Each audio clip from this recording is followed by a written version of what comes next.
ஆனால் நானும் தேடினேன், கடைசியில் எங்கே இருக்கான்னு பார்த்தா எனக்குள்ளதான் இருந்திருக்கான், நான் வெளியில் தேடியிருக்கேன் அப்படின்னு சொல்லுவார். அதுபோல் மலரியா நான்முகனும் காணா மலையினை நாம், மலை போன்றவன். அப்பேற்பட்ட அந்த பெருமானை அறிவோம்னு நீ தினம் பேசுவையே, பொக்கங்களே பேசும். அப்படி பேசக்கூடிய நீ பால் ஊறுவது போல, தேன் ஊறுவது போல, பாலூறு தேன்வாய் படிரி கடை திறவாய், உன்னோட படிவாசலோட கடை வந்து திற, உன்னோட கதவை திற முதல்ல.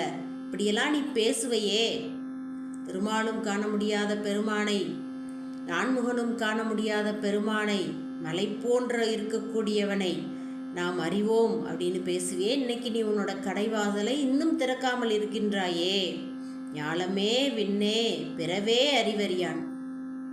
இந்த உலகத்தாராலையும் விண்ணுலகத்தாராலையும், விண்ணுலகம் மண்ணுலகம் என்று இருக்கக்கூடிய இரண்டு உலகத்தாராலும் அறிய முடியாதவன்.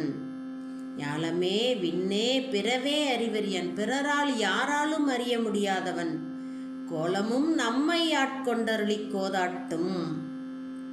அப்பேற்பட்ட அந்த விண்ணுலகத்தாராலும் மண்ணுலகத்தாராலும் பிறராலும் அறிய முடியாத அந்த மலையை போன்று இருக்கக்கூடிய அந்த பெருமான் அவனுடைய கோலத்தை காட்டி நம்மை ஆட்கொண்டருளி கோதாட்டும், நம்மை ஆட்கொண்டருளி கோதாட்டக்கூடியவன்.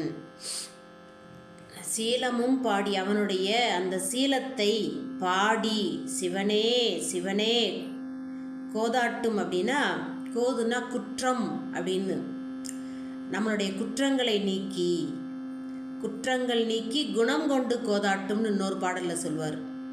அதுபோல் அந்த கோதாட்டி நம்முடைய குற்றங்களை நீக்கி இருக்கக்கூடிய அந்த பெருமானுடைய சீலத்தை பாடி, சீலமும் பாடி, சிவனே சிவனே என்று ஓலம் விடினும் உணராய் உணராய்கான். நீ அங்கே போய் திருக்கோயிலில் சிவனே சிவனேன்னு ஓலமிட்டாலும் காண முடியாது, உணர முடியாது. அவனுடைய அந்த சீலம், அவனுடைய சீலம் நோன்பு செறிவு அறிவுன்னு சொல்வார் மணிவாசகர். அந்த பெருமானுடைய அருளை, சீலத்தை, திறத்தை பாடி சிவனே சிவனேன்னு ஓலமிட்டாலும் காண முடியாது. வேற எப்படி காண முடியும் அப்படின்னா, ஒரு பாடல் சொல்லு.